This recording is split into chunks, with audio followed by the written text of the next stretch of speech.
Good morning. My name is Jared. I'm one of the pastors here at Twin Lakes, and today I want to talk to you about hope. The famous theologian President Cornelius Snow from Hunger Games said once that hope is the only thing stronger than fear. And I like that. In fact, that certainly was the case for Peter. And the story I want to tell you about comes in Matthew chapter 17, verse 1. It says that Jesus took his disciples, Peter, James, and John, three of them, up to a high mountain, and there he transfigured before them. His face shone like the sun. His clothes became as bright as light.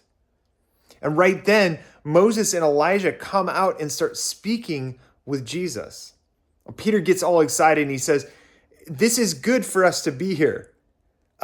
Let me make a shelter, one for you, one for Moses, and one for Elijah, and we'll stay here, Jesus." Why did he want to stay there? Well, he was heading into a dark place. He had just made a confession of faith. Jesus asked him, "Who do you say that I am?" He said, "Christ, the Son of the living God." And Jesus says, "You're right. And now I'm asking you to follow me to Jerusalem, where I will be handed over and killed." See, Peter needed hope to get through that. As he was speaking, a cloud came and covered the area, and a voice from the cloud spoke. And it said, "This is my son, whom I am well pleased, whom I love. Listen to him."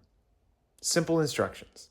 Three ways I think this can give us hope like it did Peter. Number one is that Jesus is God. Moses had an experience in Exodus where he had seen God and he also was bright. And it says that over time, that brightness faded. He reflected the light of God, whereas Jesus actually radiated it from within. So in that way, Jesus is more like God in the story of Moses and God than he is Moses. So we get this picture of Jesus being God. And we may know that intrinsically, but do we trust it when times are dark? The Bible says to be still and know that I am God. The second thing is that Jesus is truth. And I don't know about you, but when I'm going through hard times, I'm looking for truth anywhere. I'm looking at podcasts, I'm looking in books, I'm talking to people. Why? Because I need hope. And the voice tells us that that hope, that truth we're looking for, is Jesus's words.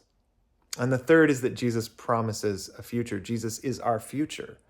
You see, Moses and Elijah, they came back not as reincarnated animals, they came back as resurrected saints, giving us a picture that even in the darkest place, in death, we have the promise of resurrection because of Jesus. When my son was little, he was having trouble sleeping in his room alone. And I would give him all these tips, say, here's how you do it, here's how you avoid the anxiety, some tips and tricks. Nothing worked.